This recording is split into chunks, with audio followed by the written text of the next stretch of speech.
Hello all. Hi. Let me start with the second part of what I left yesterday. That is of commitments and self-discipline from Chanakya's Katha by Radhakrishnan Pillai.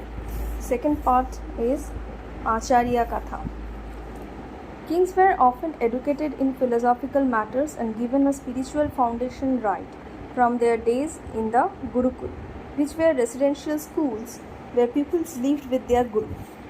To ensure that the young princes did not forget these basics once they were seated on the throne, the ruling king and his ministers would often invite scholars and experts for annual philosophical discussions, much like modern day conferences. Dhananand, who also hosted such events in his court, thought that they were a waste of time.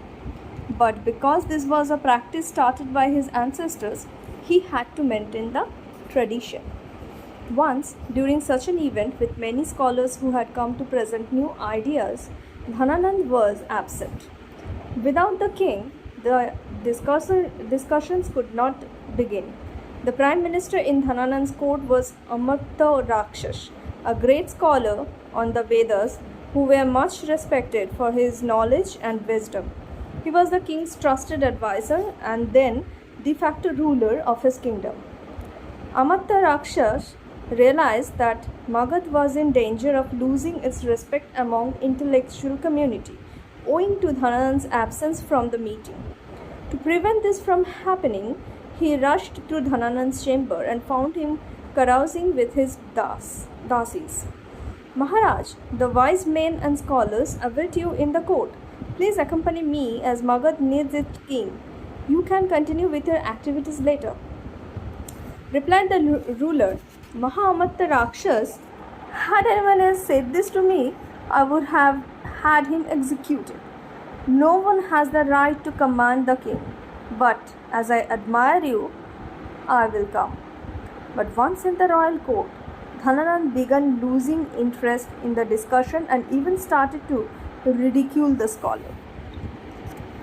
Acharya Chanakya, who was also seated among the wise men, could not take it anymore. He decided to leave. Dhananand saw him walking out and felt insulted. Asking the gatekeepers to stop Chanakya, he demanded, If you had to leave like this, why did you come at all? Chanakya replied in firm voice, I came here to see if Magad had kept the lamp of knowledge burning and if together we could destroy Alexander's imminent attack. But I have realized my error and don't want to waste more time here. Furious, Dhananand thundered, Throw this man out of my kingdom. The guards grabbed Chanakya's shikha, undoing it in the process, and threw him out of the court. The shikha of a Brahmin is symbolic in nature. It represents his devotion to his guru, God, and the scriptures and is freshly tied every day after the morning prayers. And so, regarding this as the ultimate insult, Chanakya took his deadly oath. I will not tie this shikha until the day I remove you from the throne of Magad. Until that time, Chanakya was only a teacher, without power, position, or an army under his command. And he had taken an oath to dethrone one of the most powerful kings in the country. But simply taking an oath is not enough. One must work towards fulfilling it, and so Chanakya would look at his shikha and remind himself of his vow every day. And eventually he created history by dethroning Dhananand and crowning Chandragupta as the emperor of India, thus making the beginning of Maurya dynasty.